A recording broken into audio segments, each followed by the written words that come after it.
médico convencional, estudié en una universidad española, hice mi residencia en el hospital, el posgrado en la Universidad de Granada. Y cuando llegamos al momento del diagnóstico tenía la formación convencional, que siempre lo digo.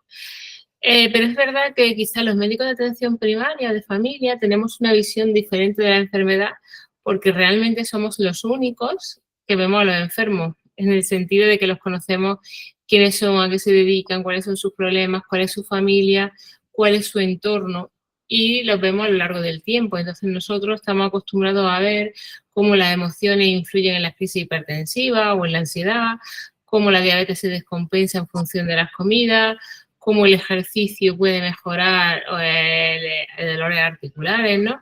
Es decir, nosotros no vemos al paciente una vez al año y hasta la siguiente revisión, sino que solemos verlo con mucha frecuencia. Y es verdad que yo sí tenía en ese momento una visión global de la enfermedad, pero por el tipo de, al final, de pacientes a los que yo veía con mucha frecuencia.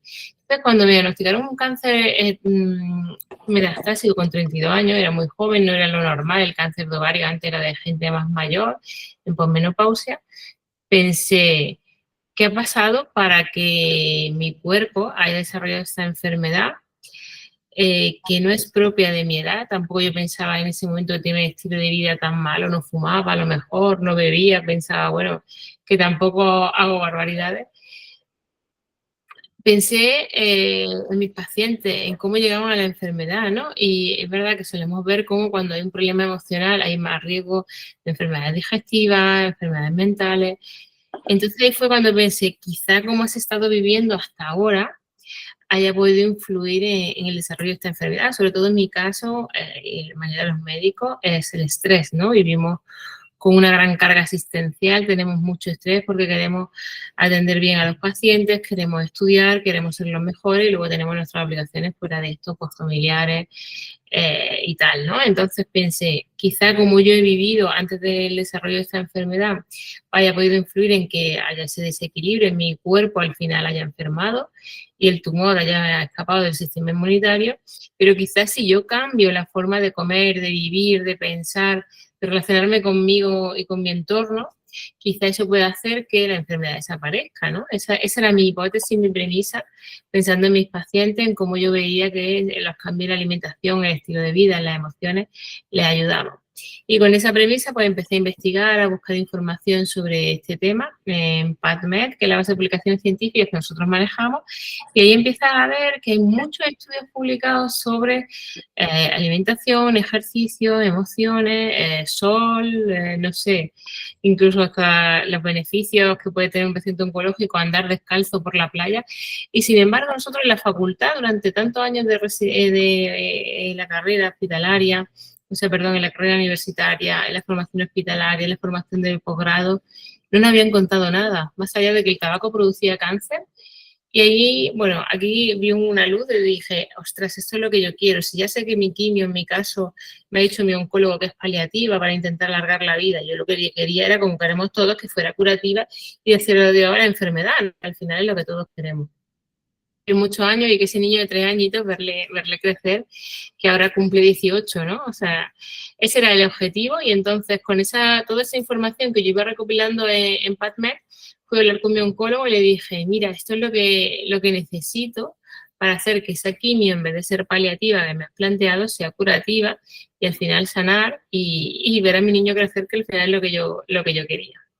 Bueno, mi oncólogo un poco se rió de mí, me dijo que todo eso que yo le planteaba, esos cambios que yo le planteaba de alimentación, de estilo de vida, ejercicio físico y además con metástasis se echó la mano a la cabeza, me dijo que él creía que eso era imposible de implementar, pero bueno, que como la cuenta atrás para mí había empezado, pues que hiciese lo que quisiese, ¿no? Así que por mi cuenta, en esto hace 14 años, tuve que empezar a cambiar mi cocina, la forma de comer. No había ningún entrenador personal con metástasis en aquel momento que te quisiera entrenar, entonces tuve que investigar y ponerme yo mi propio entrenamiento de fuerza, empecé a hacer yoga, empecé a aprender a meditar, todos los días tomaba el sol y aprendí a visualizar, pero todo en aquel momento no tuve ningún apoyo. En España la medicina integrativa, la oncología integrativa era como algo que ni siquiera existía esa palabra. Así que por mi cuenta empecé a aplicar todos estos cambios y bueno, pues la enfermedad desapareció. Desaparecieron las metástasis, desapareció todo y han pasado 14 años de ello, como os digo, estoy libre de enfermedad. Y entonces pensé que esto era brutal, que esa experiencia, todo lo que había estudiado, todo lo que había aprendido, tenía que compartirlo con los demás, porque dicen que lo que no se da se pierde, ¿no? Y al final nosotros los médicos, cuando terminamos nuestra formación universitaria, hacemos un juramento, que es el juramento hipocrático, y ahí juramos ayudar a los demás, aliviar el sufrimiento, aliviar el dolor. Entonces pensé, esta es mi misión de vida. Al final, en vez de esa consulta de atención primaria de 3 minutos por paciente, quizá tengo que contar al mundo, a los demás, qué he hecho yo basándome en la ciencia, en lo que nos decían los estudios, para ayudar que ese tratamiento en principio oficial, que era paliativo, pues al final fuese curativo y pudiese sanar. Y desde entonces, hace 14 años, a eso me dedico, ¿no? A hablar de la importancia de la prevención y de la divulgación. Hace 14 años de esto no se hablaba, pero a día de hoy ya, por poco que investigue, ya empieza a ver que hay muchos estudios, tanto en prensa como en redes, que nos hablan de que un estilo de vida saludable podría prevenir un 50% el riesgo de padecer cáncer. Esto es brutal, ¿no? El estilo de vida puede prevenir sobre todo cánceres, tumores sólidos como puede ser el de mama, próstata, endometrio, páncreas, mama, que son al final los tumores más frecuentes en nuestra sociedad, ¿no? Y sin embargo, aunque se sabe, hay muchos estudios que apoyan esa hipótesis, cada vez son más los casos de cáncer. Cada vez es más la gente joven. Antes, como he dicho, el cáncer de ovario, el cáncer de mama eran de gente mayor, 50, 60 años, y ahora es habitual ya que hay niñas al final niñas porque con 20, 30 años, personas jóvenes con 20, 30 años con cánceres de mama o cánceres de ovario. ¿Y qué está pasando? Pues que nuestro estilo de vida está cambiando muchísimo.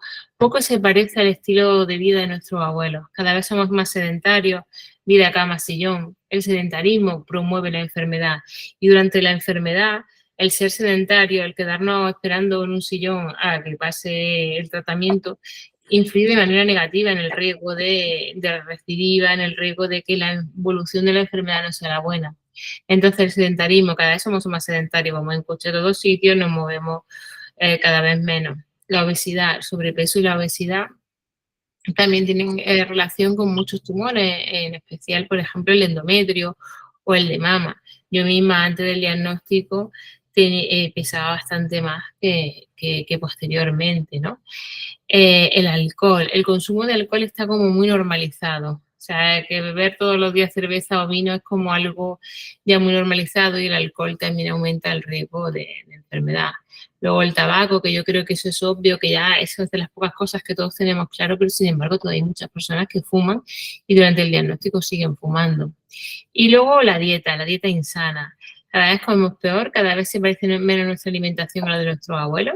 Se habla mucho de que los estudios nos dicen que dieta mediterránea puede ayudarnos en la prevención tanto de tumores, enfermedades cardíacas, muerte prematura y sin embargo cada vez seguimos menos esa dieta mediterránea tradicional. Y luego otro factor de riesgo del que nos hablan poco, pero que cada vez somos más conscientes de que influye, es el estrés.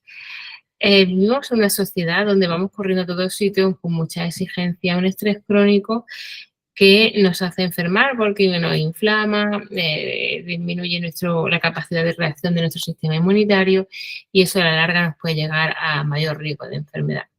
Y el problema es que yo creo que nos estamos acostumbrando a vivir con ese estrés que ni siquiera somos conscientes de este ritmo de vida tan loco que todos llevamos.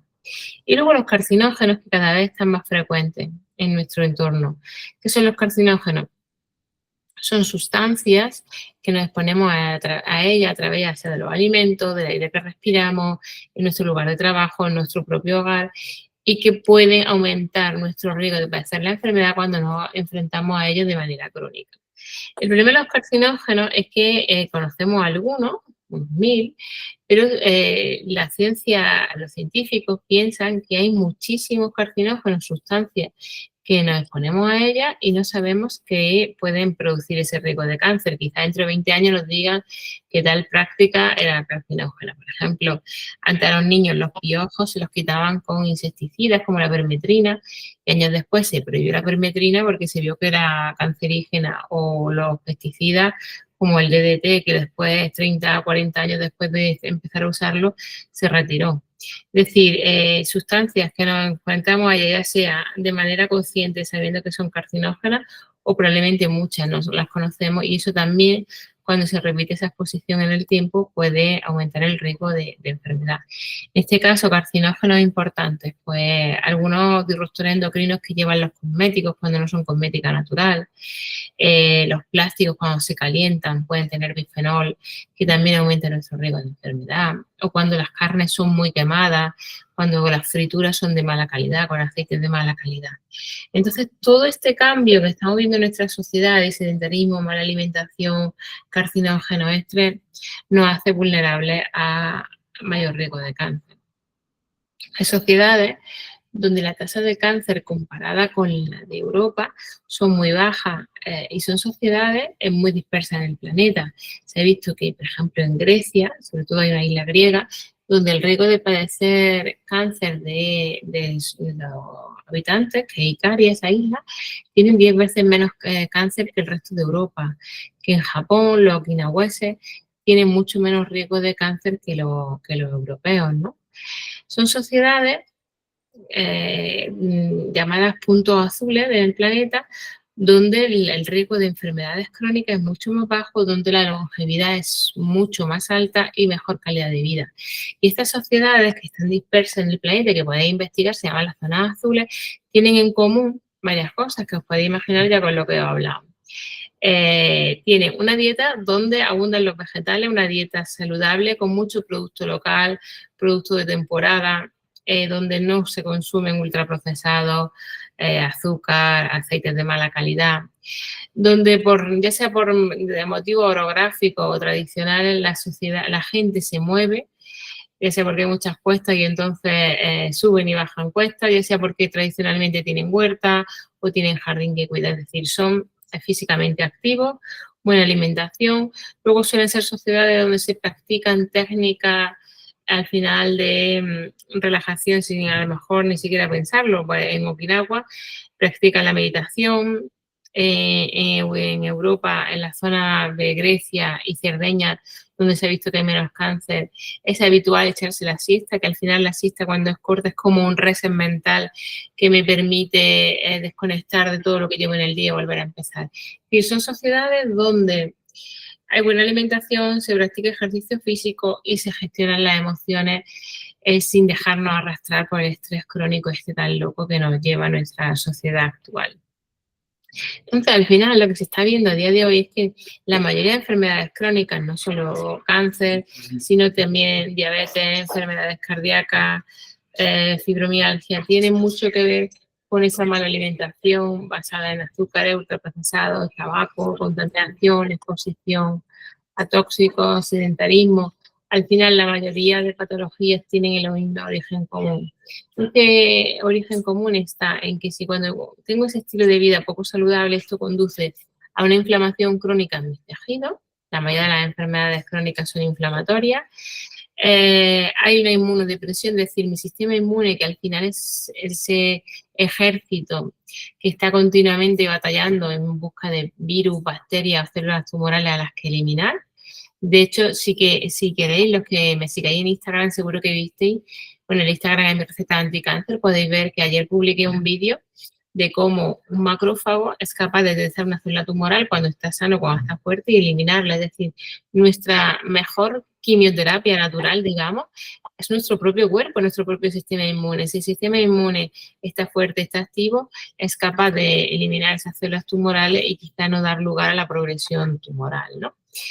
Entonces, como os decía, cuando hay inflamación, cuando hay un sistema inmune débil, cuando hay un exceso de insulina en nuestro cuerpo, producido por una alimentación rica en azúcares, alimentos de alta carga glucémica que desencadenan que ese páncreas tenga que trabajar a marcha forzada, esto nos conduce a inflamación, a enfermedad. Entonces estaríamos hablando de que al final el cáncer es una enfermedad más bien metabólica, no es una enfermedad genética de cuestión de mala suerte, sino que vamos echando ingredientes que van haciendo que nuestro terreno, el terreno de mi cuerpo, sea un terreno inflamado, un terreno inmunodeprimido, un terreno con exceso de insulina, que me conduzca a la enfermedad. Entonces, si yo aprendo a cuidar ese microambiente en el que viven mis células, y es un microambiente sin inflamación, donde tengo un sistema inmune fuerte, donde no hay picos de glucemia, donde no hay picos de insulina, mi riesgo de enfermedad va a ser mucho menor y si se desarrolla la enfermedad puedo ayudar a ralentizar el proceso o incluso en estadios iniciales a revertirlo. Y con esto, ¿qué es lo que hacemos tan mal? ¿Por qué tenemos tanto cáncer o enfermedades crónicas a día de hoy en gente joven? Porque mucha gente mira, es que vivo muchos años y entonces, claro, los mayores tienen cáncer, sí, pero donde más está aumentando el cáncer es en personas jóvenes, en personas a partir de los 20, 30 años, como antes decíamos, y 40, 50 es lo habitual. No estamos hablando de cáncer en abuelitos. Bueno, nuestro riesgo de padecer cáncer tiene que ver con los hábitos en los años previos al diagnóstico, ¿no? Desde que somos pequeños, esos malos hábitos. Y una de las cosas que estamos haciendo a día de hoy fatal es que comemos un exceso de azúcar. Dice la Organización Mundial de la Salud que no deberíamos de consumir más de 25 gramos de azúcar los adultos al día, los niños 12 y los lactantes 0, ¿no? Azúcar añadido, que es el azúcar que yo de manera deliberada le pongo a mi café, a mi infusión, a mis comidas, o la que le pone la industria, ¿no? Hemos dicho que máximo 25 gramos de azúcar añadido al día. Y sin embargo, los adultos a día de hoy en Europa estamos tomando de media 58 gramos, el doble de lo que recomienda la Organización Mundial de la Salud. Si hablamos de los adolescentes, 74 gramos, imagínate, ¿no? Eso es brutal. ¿Qué pasa cuando mi alimentación es muy rica en azúcar? Que mi páncreas se produce una elevación de los niveles de azúcar en sangre, mi páncreas tiene que trabajar más, produce una hiperinsulinemia, esa insulina es inflamatoria y a la larga hay más riesgo de diabetes, de obesidad, de enfermedad cardíaca y de cáncer. ¿Cuál es el problema? Que si aprendemos a leer la etiqueta, a día de hoy todo está hiperazucarado, todo tiene azúcar añadido, desde el colacao, la nocilla, los zumos, los yogures, los refrescos, los cereales. Todo está hiperazucarado.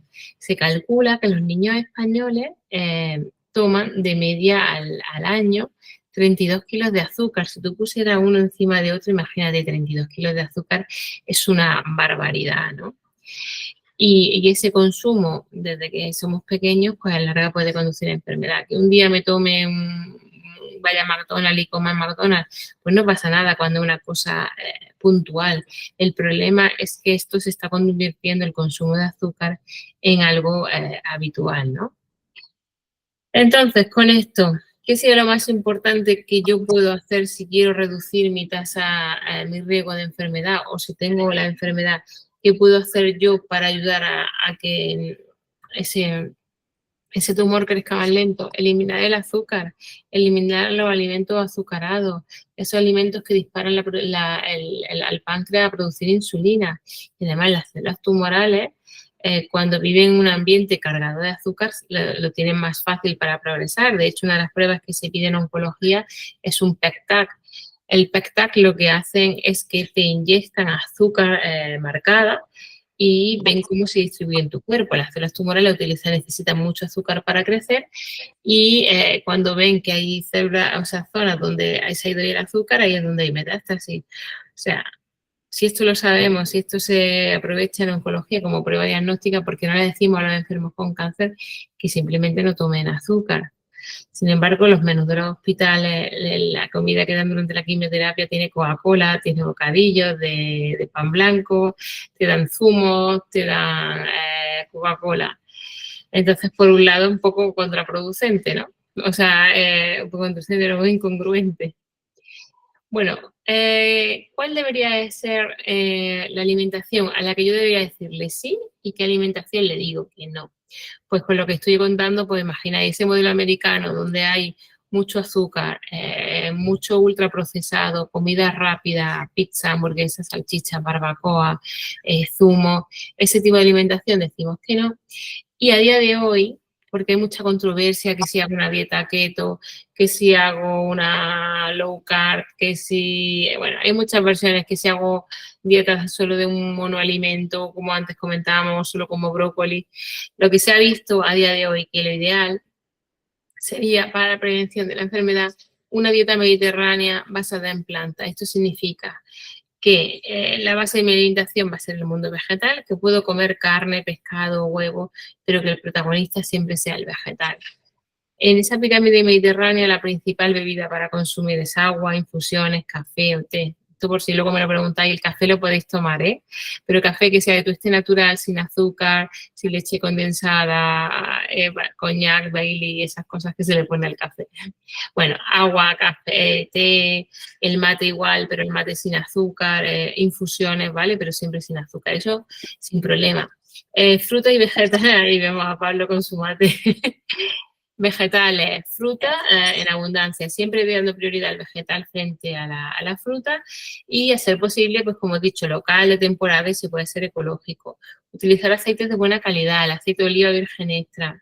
Si vamos a comer cereales, que sean cereales integrales, que no utilicemos pan blanco, arroz blanco. Donde los frutos secos sean abundantes, frutos secos crudos, que no sean fritos, garrapiñados, azucarados. Donde el lácteo se prefiere fermentado al lácteo de la leche entera, sino el lácteo fermentado por ese efecto probiótico como el kéfir, el yogur, ¿no? Y donde también se le da mucha prioridad a los fermentados, como pueden ser los encurtidos, pero también el chucrú, el miso, por ejemplo, ¿no? Donde sí se puede consumir, como he dicho, proteína animal, pero que sea de verdad. Huevos, carne, pero carne de verdad, no hamburguesas, salchichas, nuggets, a ser posible ecológica, donde el pescado que se consuma que sea de pesca extractiva y no sea de piscifactoría, o sea, surimi, cosas así que son sucedáneos del pescado, el consumo de legumbres y donde lo que sea esas carnes procesadas, como he hablado, las eliminemos lo máximo posible, donde eliminemos al máximo posible el azúcar y alimentos azucarados y esa comida al final, esa comida basura o esa comida chatarra. Lo ideal parece que cuando yo pienso qué voy a comer hoy, ¿no? Sería que la mitad de mi plato sea vegetal, dando prioridad al color verde, rojo y naranja. Verde, hojas verdes, ¿no? Rojo, el tomate, naranja, el boniato, la zanahoria. Esos tres colores tienen fitoquímicos con ese poder antioxidante, antiinflamatorio. Que en mi plato haya proteína y grasa, pero de calidad, como he dicho, grasa, aguacate, frutos secos, yogur griego, aceite de oliva virgen extra, aceituna, semilla. Que proteína, pero de calidad, que no sea lo que hemos hablado, el surimi o el nugget o la salchicha. Y que la mejor bebida que pueda utilizar sea el agua, como hemos dicho, y le metemos los zumos.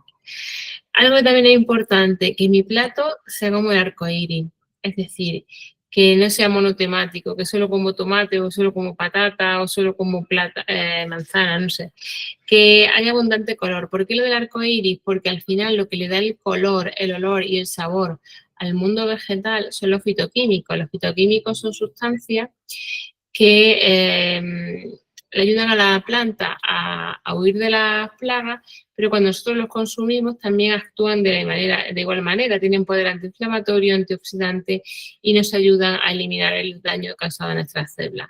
Entonces, que haya mucho color, pues manzana, cítrico, melocotón, frutos rojos, granada, como vegetales, pues todos los de color verde que estábamos hablando, ¿no?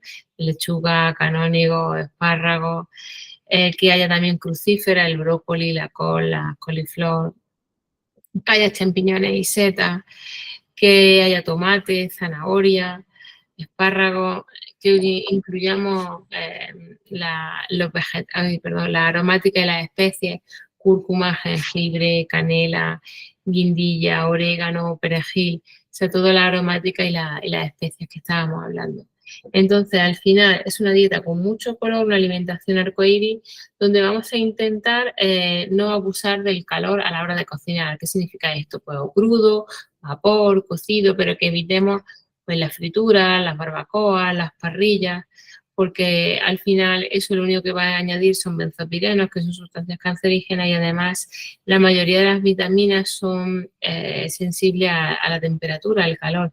Entonces esos beneficios que me puede tener un vegetal cuando lo frío desaparecen, ¿vale? También hemos comentado la importancia del fermentado. ¿Por qué son importantes los fermentados? Porque van a mejorar esa microbiota, van a mejorar las bacterias que pueblan mi intestino. Esas bacterias son las encargadas de que absorbamos bien los nutrientes, que no haya un paso de tóxicos a través de la barrera intestinal. Entonces añadir pues, yogur, kéfir, el tempe, que es soja fermentada, el miso, el kimchi, los encurtidos, la kombucha, ¿qué más? El natto, el chucrú. Esos alimentos fermentados nos pueden ayudar también durante la enfermedad. Además, la quimioterapia, una de las cosas que hace al final es que altera, destruye toda esa microbiota, por eso no aparecen luego llagas en la boca o aparecen en el tracto digestivo. El tomar probióticos sería una forma de repoblar esa flora que se carga la quimioterapia, ¿no?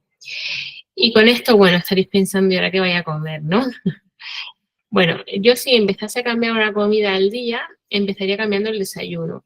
El desayuno, yo no soy de Argentina, pero en España es donde la comida que en general peor hacemos. Porque lo habitual, por las prisas, es leche con galletas, bollería, cereales industriales, el cacao soluble. Entonces se ha visto que empezar con un desayuno donde haya abundante grasa y proteína de calidad nos puede ayudar a regular la glucemia y la inflamación. Y la mejor proteína que podemos ayudar en el desayuno, según la ciencia, es el huevo. Entonces empezar con huevo revuelto, huevo cocido, una tortilla, puede ser una buena opción por la mañana. También podría ser yogur con frutas, semillas y frutos secos, o puede ser, si queremos pan, pero que sea pan integral con masa madre, y en vez de poner mermelada, ponerle aceite de oliva, ponerle aguacate, le ponemos tomate, melva, pero que haya grasa y proteína abundante. Entonces, si empezamos con algo, a cambiar el desayuno. Luego, aparte de la importancia del desayuno, perdón, de la alimentación, que más o menos ya hemos visto cuál debería ser, hemos visto técnicas culinarias, sería importante que no abusemos de las altas temperaturas, que a ser posible sea local, de temporada, que fuese ecológico siempre que sea posible, no siempre es posible. También es importante las horas del día en las que yo lo tome. Se está viendo que nosotros al final, como seres humanos que somos, metabolizamos mejor los alimentos, en especial los hidratos de carbono, durante las horas de luz solar. Lo ideal sería que mis comidas estén dentro mientras sea de día, mientras haya luz solar, porque metabolizo mejor, sobre todo los hidratos de carbono. Entonces, mi última comida debería ser siempre antes del anochecer. Y lo ideal sería hacer de 12 a 16 horas de ayuno intermitente. Luego, si tenemos cáncer, podríamos hacer una dieta que imite el ayuno o ayunos prolongados, pero yo esto siempre lo recomiendo hablarlo con algún profesional que tenga experiencia. Pero de manera global para todos, un ayuno de 12 a 16 horas nos puede ayudar a reducir inflamación, regular glucemia, tiene un efecto antioxidante que me ayuda en la reparación celular. Entonces, comemos en ese periodo de ventana mientras haya luz solar. Tenemos un desayuno que diríamos un desayuno salado. Esas serían las primeras cosas que yo empezaría a implementar. Como alimentación, yo creo que más o menos esas serían las pautas así como globales. Luego, cosas que son súper importantes a día de hoy, aparte de la alimentación, el sueño. Y eso es algo a lo que no le sabemos prestar atención. Dormir es importante porque cuando yo duermo produzco melatonina. La melatonina al final es la hormona del sueño, pero no solamente es la hormona que hace que por la noche me entre ganas de dormir, sino que es una hormona con efecto antioxidante y que regula mi ritmo circadiano. La melatonina, cuando se produce en altas cantidades, es capaz de ralentizar el crecimiento de los tumores. La melatonina es antioxidante, puede prevenir los daños en las células que a la larga den lugar a un tumor. ¿Y qué es lo que pasa con nosotros, con los seres humanos? Que conforme vamos envejeciendo, la producción de melatonina va cayendo en picado. Cuando estamos en época de crecimiento producimos mucha melatonina porque la melatonina induce la hormona del crecimiento para que crezcamos sanos y felices. Y por eso los adolescentes duermen tanto, ¿no? Con la edad empezamos a producir menos melatonina conforme vamos envejeciendo. Por eso con la edad cada vez nos cuesta más dormir. Y el sueño sería súper importante tanto en la prevención como durante el tratamiento. Y el problema es que conforme vamos envejeciendo cada vez dormimos menos. También no dormimos menos solo por culpa de la edad, sino por culpa de los móviles, de las pantallas, del poco sol que tomamos durante el día. Para que yo por la noche produzca melatonina durante el día tengo que ponerme al sol. Tengo que exponerme lo menos posible a la luz azul que emiten las pantallas. Y cada vez nos dormimos más con el móvil, con el Netflix, con el HBO, y eso influye en que yo duerma. Si no duermo, no produzco melatonina, mayor riesgo de envejecimiento prematuro, enfermedades crónicas, y en el caso del cáncer incluso se ha visto que más riesgo de metástasis, de expansión tumoral. Por eso la importancia de una buena higiene del sueño. Incluso se está estudiando cómo la suplementación con melatonina nos podría ayudar a mejorar la calidad de vida de las personas con cáncer y hacer que los tratamientos médicos fuesen más eficaces. Cosas luego también importantes. El entrenamiento, o sea, hay que moverse. Hemos dicho antes que no nos podemos quedar sentados. Hay que moverse. ¿Cuánto hay que moverse? Bueno, adaptado al final a nuestra condición física, a nuestra edad. Pero hay que priorizar el entrenamiento de fuerza frente al cardio. El entrenamiento de fuerza es aquel que nos hace ganar músculo. Puede ser en la máquina del gimnasio, puede ser nuestro propio peso, pueden ser con kettlebell, con mancuerna. Al final es un entrenamiento que está orientado a ganar masa muscular. El músculo es importante porque en el músculo podemos almacenar el exceso, por ejemplo, de glucosa. El músculo, sobre todo, es importante en las personas oncológicas porque el músculo se alimenta de lactato, que es el mismo sustrato energético que utilizan las células tumorales. Es decir, el tumor y el cáncer compiten por el lactato. Cuanto más fuerte esté durante el tratamiento, más lactato va a necesitar mi músculo, menos alimento va a llegarle al cáncer. Pues una de las cosas importantes es que no nos quedemos sentados en un sillón. Hay que hacer entrenamiento de fuerza. Lo ideal sería empezar guiado por un profesional que nos enseñe. Es decir, yo hace 14 años, como tenía cuenta, hasta si nadie quería entrenar conmigo fuerza. Y al final tuve que buscármelo yo por mi cuenta. Por suerte, a día de hoy, cada vez hay más profesionales con formación adecuada que nos pueden guiar. Luego, el cardio también es importante, puede ser caminar, correr, la bici, nadar, cada uno lo que le guste, pero priorizando la fuerza. Y el tipo de ejercicio físico fuera de la fuerza, pues el que nos guste, lo importante es la actividad, o sea, la frecuencia, perdón, que lo mantengamos como un hábito. Y el problema a día de hoy es que los niños cada vez hacen menos ejercicio físico. Los niños cada vez están más tiempo con los móviles, con las pantallas, encerrados en casa, en espacios cerrados, y cada vez juegan menos en la calle, hay menos juego libre, y los padres queremos tener niños pluscuamperfectos y los apuntamos a extraescolares de chino, de ruso, de ajedrez, de robótica, pero no los apuntamos a extraescolares donde haya ejercicio físico y sobre todo al aire libre, ¿no? Entonces, antes jugábamos en la calle y ahora cada vez hay menos niños en nuestras calles. Por eso la importancia de pequeñitos del ejercicio. El ejercicio al final es una herramienta terapéutica y en el caso del cáncer se ha visto que el ejercicio físico está relacionado con la mayoría de los tumores. Se ha visto que, por ejemplo, si nosotros fuésemos constantes en la práctica de ejercicio físico, se podrían prevenir el 24% de los cánceres de colon, 23% de los de pulmón, 24% de pulmón, 15% de los de mama. Es decir, el ejercicio físico regular con una intensidad media, porque también al final, como todo, en exceso el ejercicio podría ser contraproducente cuando es de alta intensidad, deportistas de élite, pero como aquí la mayoría no vamos a ser deportistas de élite, el ejercicio físico moderado, regular nos puede dar en la prevención. Y durante la enfermedad, el mantener músculo, no perder músculo, no entrar en sarcopenia, puede hacer que los tratamientos sean más eficaces y menos efectos secundarios, ¿vale? ¿Qué más? No se me olvide nada. Ayuno intermitente ya lo he contado, la importancia del ayuno intermitente. Hay que cenar temprano, eso también, que no se me vaya. Y luego algo que también es súper importante, que muchas veces nos prohíben durante los tratamientos. Y aquí tenemos que ver un poco qué hacer. Otra cosa importantísima para la prevención de enfermedades es tomar el sol y estar en contacto con la naturaleza. Le tenemos mucho miedo al sol y creemos que el sol es el causante de todos nuestros males, ¿no? Bueno, lo creemos algunos, los que estáis aquí seguramente que no, pero la sociedad en general, o la industria en particular, nos ha dicho que el sol es abominable, que tenemos que huir del sol, que nos tenemos que poner fotoprotector día y noche. Y el uso de tanto fotoprotector, el hecho de pasar tanto tiempo en espacios cerrados donde nos da el sol, ya sea en la oficina, en las extraescolares que hablábamos, por ejemplo, de interior, que vamos al gimnasio y nos encerramos a hacer, por ejemplo, en una máquina de esta, en un andador, en vez de irnos a la calle a andar, estamos en el gimnasio andando en la máquina.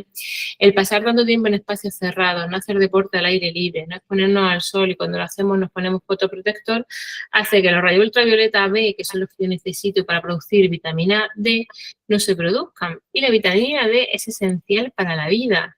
Cuando hay déficit de vitamina D, hay más riesgo de cáncer, enfermedades cardíacas, enfermedades autoinmunes y cualquier tipo de patología crónica, hay más riesgo de resfriado, y porque al final solo pensamos en vitamina D y pensamos en la osteoporosis o pensamos en el raquitismo, pero la vitamina D es fundamental para la vida, para cualquier patología. La vitamina D estimula ese sistema inmunitario para que patrulle en busca de células tumorales. Esa vitamina D regula nuestras hormonas, sincroniza nuestro ritmo circadiano, antioxidante, regula nuestro estado de ánimo, regula nuestro sueño, porque si yo tomo sol durante el día, produzco vitamina D, luego voy a descansar mejor y voy a producir melatonina, voy a producir serotonina, que es la molécula del sueño, dopamina, la molécula de la motivación. Entonces el sol hay que tomarlo. Dependiendo de la época del año, tendré que exponerme más o menos tiempo para sintetizar vitamina D. En verano, con 20 minutos al día, puede ser suficiente. En invierno a lo mejor necesito hasta 2 y 3 horas porque depende de cómo incida los rayos ultravioleta en la atmósfera. Bueno, en Argentina sería justo al contrario de Europa, ¿no? En el hemisferio sur. Pero bueno, me entendéis. Dependiendo de la época del año necesitaría exponerme más al sol o exponerme menos. ¿Y cuál es el problema? Que nos están diciendo que nos escondamos del sol, que nos pongamos fotoprotector. Durante la quimio, que no nos expongamos al sol, porque es verdad que algunas quimioterapias producen fotosensibilidad, hacen que nuestra piel reaccione con el sol. Bueno, pues tan importante es los niveles de vitamina D en sangre, que se ha visto que nuestro riesgo de sobrevivir a un cáncer están muy relacionados con los niveles de vitamina D en sangre. Cuando tengo niveles altos de vitamina D, mi riesgo de sobrevivir son mucho más altos que cuando tengo déficit. En el caso del COVID, que acordáis que nos encerraron, que no podíamos tomar el sol, el COVID, por ejemplo, las personas que tenían niveles altos de vitamina D por encima de 40, había menos contagio y los contagios eran mucho más leves que cuando había un déficit de vitamina D. Los COVID que evolucionaban peor solían tener asociado en más de un 50% un déficit de vitamina D. Para sintetizar vitamina D, lo que hay que tomar el sol todos los días. Podemos comer algunos alimentos también que tienen vitamina D, como el pescado azul, los huevos, los aguacates, las setas o alimentos que estén fortificados, o podemos tomar una suplementación de vitamina D, dependiendo de nuestra edad, de nuestro peso, pues más o menos unidades internacionales, ¿no? Pero una cosa que sería fundamental es que todos los enfermos oncológicos estuviesen monitorizados esos niveles de vitamina D, porque el déficit cada vez más común y más frecuente tanto en niños como en adultos. Y bueno, si hablamos de vitamina D, me viene lo del fotoprotector. Una cosa que es importante, si me voy a fotoproteger o me voy a poner cosmética, también intentar utilizar cosmética natural libre de tóxicos, porque también puede alterar nuestras hormonas, como antes os comentaba. Y por último, he dejado lo último, creo que es más difícil de cambiar, que es la gestión del estrés. El estrés, estamos todos locos y somos víctimas del estrés. Yo decía que antes de mi enfermedad tenía un estrés brutal y uno de los motivos por los que no quiero volver a la consulta de atención primaria es por ese estrés crónico que llevamos. Muchas veces ni siquiera somos conscientes de que estamos estresados, pero sí tenemos dolores de cabeza, dificultad para concentrarnos, fatiga, dolores musculares, nos resfriamos con frecuencia, no podemos dormir, el colon irritable, realmente es estrés, trastorno de la fertilidad, nos falta el aire, la sensación de nudo en el estómago, nos empiezan los tíos, los tembleques estos en el ojo, y a lo mejor ni siquiera somos conscientes de lo que tenemos es un estrés brutal, que hace que produzcamos picos de cortisol, y ese cortisol inflama, inmunodeprime. Entonces aquí viene la clave, ¿cómo reduzco el estrés? Pues eso es lo difícil muchas veces. Hay que aprender a echar el freno, hay que aprender a respirar, ya eso puede ser, puede aprender a hacer meditación, puede ser mindfulness, o quizá pues, hay gente que con masajes relajantes, puede ser apuntarnos a tai chi, a qigong, a yoga, aromaterapia, hidroterapia. Cada uno tiene que buscar al final cuál es su herramienta para gestionar ese estrés y cambiar un poco nuestro ritmo de vida, cambiar también, pararnos a pensar cómo estoy viviendo, cuáles son mis prioridades, realmente qué estoy haciendo con mi vida. ¿Voy por la vida de puntilla y pasando o realmente sé qué es lo que me hace feliz, qué es lo que me hace conectarme con la tierra? Y para eso yo siempre les digo a los pacientes que busquen cuál es su ikigai, ¿no?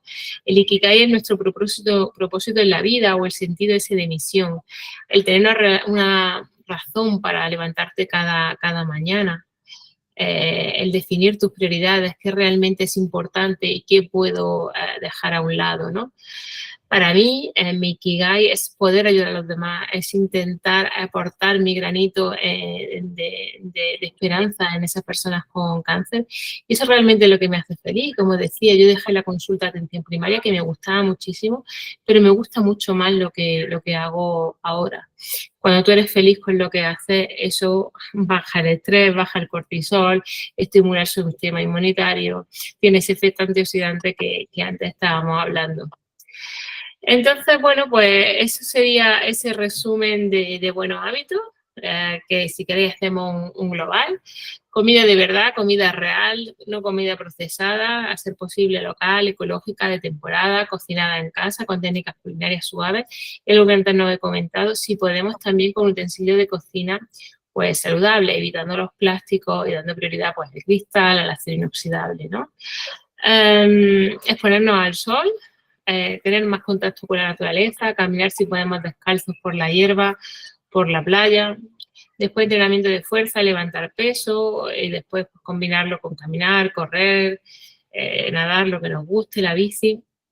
Dormir de 7 a 9 horas, intentar tener un sueño de calidad, mantenernos activos durante el día y creo que también es importante ser más agradecidos, quejarnos menos, dar las gracias más y agradecer por cada día que puedo estar aquí, por cada día que puedo estar con mis seres queridos. Cuando tienes la enfermedad aquí detrás y ves que te estás echando el final de la vida, para mí lo primero que hacía todas las mañanas y sigo haciéndolo es dar las gracias por la oportunidad de vivir un día más con mis seres queridos, en este caso pues con mis 3 niños, con mi pareja, todas las mañanas doy gracias por esa oportunidad. Quizás vivimos por la vida pensando que siempre lo vamos a tener ahí, que siempre vamos a estar ahí, que somos inmortales y la vida hay algunas veces que te para en seco.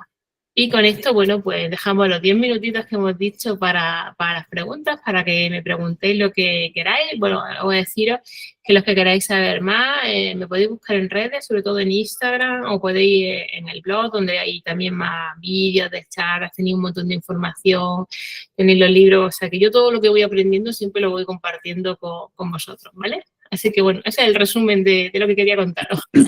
Brillante, Odil, brillante, y salió así, ¿no? Salió justo que en realidad no estabas programado para el último día, hubo un par de cambios, y es como que cerraste todo lo que, de forma muy concreta, todo lo que se venía hablando. Muchas gracias. Yo te voy a hacer un par de preguntas. Acá en Argentina existe, porque diste una connotación importante a esto de la prevención, ¿no? Sí. Acá en Argentina existe un organismo que la sigla es LALSEC, Liga Argentina de Lucha contra el Cáncer, que es el más antiguo de toda Latinoamérica, tiene más de 100 años.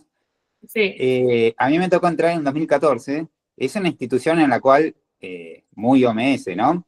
Y bueno, estuvieron un par de años así invitándome, yo no quería, al final entré, con todo lo que decíamos nosotros, hizo bastante ruido, digamos, me han llamado por teléfono para decirme un montón de barbaridades, pero una de las últimas reuniones en ese año en el 2015 la tuve con el director médico, un Sí, señor de en ese momento 82 años, y yo dije, esperá, si el oncólogo de 40 me trata como me trata, ¿qué voy a esperar de un director médico de esta institución de 82 años, un dinosaurio?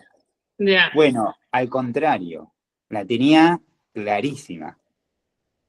Y hablando de prevención, yo le decía, según la OMS, según el ALSEC o la Organización Panamericana de la Salud, etcétera, todos repiten lo mismo, sí, el 50% de los casos son evitables. mm, Eso es lo que dicen ellos.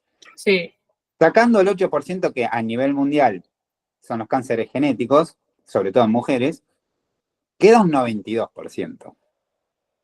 Yo creo que si analizamos esos factores, que es multifactorial, ¿no? El tumor, mm, para mí son todos evitables, sacando lo genético. sí, sí, sí, A la hora de hablar de prevención, en esa institución, hablando por lo menos de esa institución, la prevención era simplemente agarrar el cáncer a tiempo, ya. que para mí Al viene a final ser es una prevención prevención secundaria, secundaria. claro. Claro. Entonces la primaria se entiende que por la vida uno no va a ir caminando diciendo, voy a hacer prevención para nunca tener cáncer, porque la palabra Ujú. cáncer trae miedo. ¿Sí? Una vez que la pasaron, decís, bueno, ok, como hiciste vos, que eso es un gran ejemplo, pero es como que el cáncer ni se nombra, ¿no? Sí, total. Da mucho miedo. Pero está bueno esto de la prevención y de hacer de nuestra vida algo que nos guste, ¿no? Eh, Después anoté esto, ¿no? Nos pasó en este encierro, vamos a decir palabras que no nos puedan cortar, que hubo desde el 2020 hasta hace poco, esto que decís vos, y yo justamente seguía hablando con ese director médico que se supone que a nivel mundial el cáncer te va a agarrar a los 66 años, y le decía, pero están llegando un montón de jóvenes, Ya, 30, 32, 35, está lleno. ya. Y ahí yo me pongo no sé qué opinión tenés sobre esto. ¿Es biológico o también debe haber un porcentaje nanotecnológico en el problema este de los jóvenes? Pues probablemente, ¿no? Todavía, bueno, esto de la nanotecnología, de los móviles, es algo tan reciente que todavía no sabemos su impacto, pero totalmente seguro que influye. Esos niños tan pequeñitos que a día de hoy están usando el móvil con 2, 3 añitos o incluso más pequeños que ya se le ponen los móviles, su cerebro que se está desarrollando probablemente esos niños tengan, ya se está viendo a corto plazo, ¿no? Los déficits de atención, hiperactividad, que tienen mucho que ver con ese uso de móvil, el desarrollo del lenguaje, ¿no? Claro que probablemente dentro de unos años hablemos de eso. Es lo que estaba diciendo, que no sustancias que ahora o cosas que hacemos como normales y luego años después vemos que pueden ser cancerígenos. En este caso yo estoy convencida que veremos cómo ese uso de las tecnologías va al final en detrimento nuestra. Y ya lo estamos viendo con el sueño. Yo estoy todo el día con el móvil, con la pantallita del móvil, no puedo dormir, si no duermo no produzco melatonina, si no produzco melatonina más riesgo de cáncer voy a tener. O sea que ya hay cosas que nos dan indicios. A lo mejor no podemos decir exactamente cifras, pero estamos convencidos de que eso es así. Y luego el cáncer que lo han preguntado ahora y me lo preguntan mucho, el cáncer en niños. El cáncer en niños parece que tiene que ver mucho con los hábitos de las mamás, que probablemente nosotros, las madres, con todo el amor del mundo, evidentemente no podemos pensar que estoy haciendo cosas que puedan ser tóxicas para mi hijo, pero madres que han fumado, madres que durante los tratamientos se ponen cremitas de estas para las estrías, cremas cargadas de disruptores endocrinos, esos niños pueden tener cáncer en edades tempranas. Muchas veces no somos conscientes que nuestros hábitos pueden ser nocivos. Y además, algo que, bueno, que no nos gusta conocer, pero que tenemos que saber que es así, nosotras cuando damos a luz a nuestro primer hijo, con él nosotros nos quitamos gran parte de la carga tóxica que tenemos en nuestra vida, pero ese primer bebé se lleva ese 70% de nuestra carga tóxica. Por eso en la familia hay más riesgo de padecer cáncer cuando somos el mayor que cuando son los hermanos pequeños. Una cosa curiosa, al final nosotros como madres nos vamos limpiando otra vez, ya sea en el momento del embarazo, a través de la lactancia materna, nos vamos limpiando de tóxicos, pero esos niños sí llevan todos esos tóxicos. No sabía esto, muy, muy interesante. Sí, lo de las madres, a mí cuando me preguntan, y me pregunta la madre, porque es difícil, ¿no? De decirle a una madre que te está preguntando por el Ya, hijo, ya. mirá, capaz que tuvo que ver tu comportamiento porque es culpa, ¿no? Ayer creo que lo dije en vivo, no la conozco, me mandó un WhatsApp diciendo qué tipo de azúcar le puedo dar a mi hijo que tiene 3 años con un tumor. Cero, ¿cómo qué tipo de azúcar? Cero azúcar. Ya, Yo haría eso, ¿no? En ese caso. ya. Pero es que los niños es que lo que hablamos del azúcar, es que toman tantísimo azúcar, pues al final su riesgo de enfermedad. Sí. Bueno, Argentina y México acá en Latinoamérica los niveles son terribles. Algo que dijiste en otra entrevista, que hoy lo vamos a hablar con el oncólogo, hoy va a ser tarde para vos, a las 20 horas Argentina, creo que son las 12 allá en España, o la 1. Va a estar el oncólogo, acá pionero hace 40 años, en relacionar alimentación y emociones con el cáncer, también con bastante problemas legales en algún momento. Hablando de algo que no se escucha. Yo tuve esa suerte de estar ahí, ¿no? Yo como cocinero digo, ¿no? De estar en ese grupo que me llamaron para que cocine, después para que dé clase, y después así empecé en realidad hace 20 años en este grupo de oncología, ¿no? Van a hablar de esto de la dieta keto, o sí o no, el carbohidrato, y lo que explica él muy bien es por qué, que no lo escuché en ningún lado, por qué a veces la dieta keto, con todas las variantes, ¿no? Hay mejores y peores según nuestro punto de vista, porque a veces funciona 1 o 2 meses y después no funciona, ¿sí?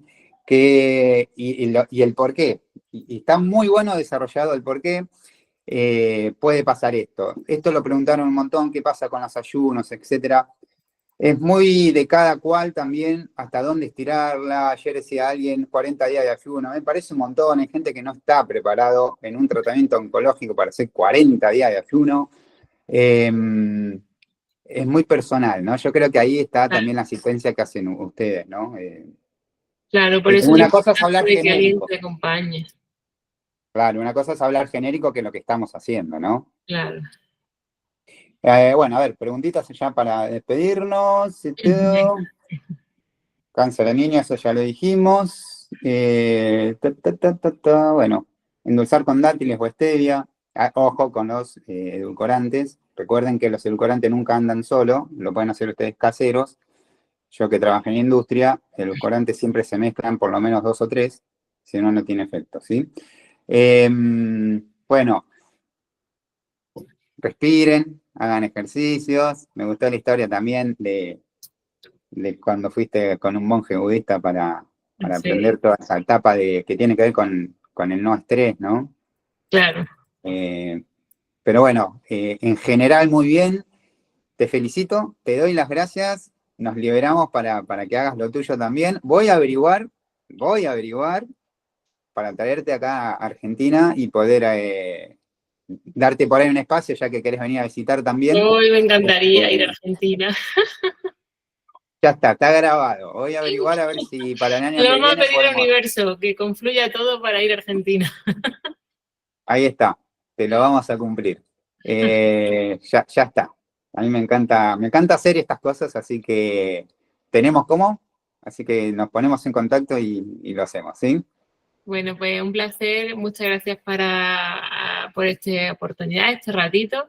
Y bueno, pues mis mejores deseos para todos vosotros y que sigáis aprendiendo un montón de cosas a lo largo de lo que queda ya, que es poquito de congreso. Bueno, muchísimas gracias, muy clara, hermosa, Odil.